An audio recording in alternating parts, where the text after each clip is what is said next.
Hello viewers, in this video I will show how to solve cannot use this app in multi-windows view problem. Let's see how to solve this problem. Go to phone setting, scroll down, click on advanced feature, click on multi-window, click on multi-window for all apps and turn on multi-windows for all apps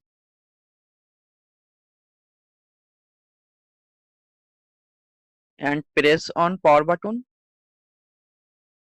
Click on restart and restart phone normally. Hopefully in this way you can solve this problem. Thanks for watching. Don't forget like and subscribe.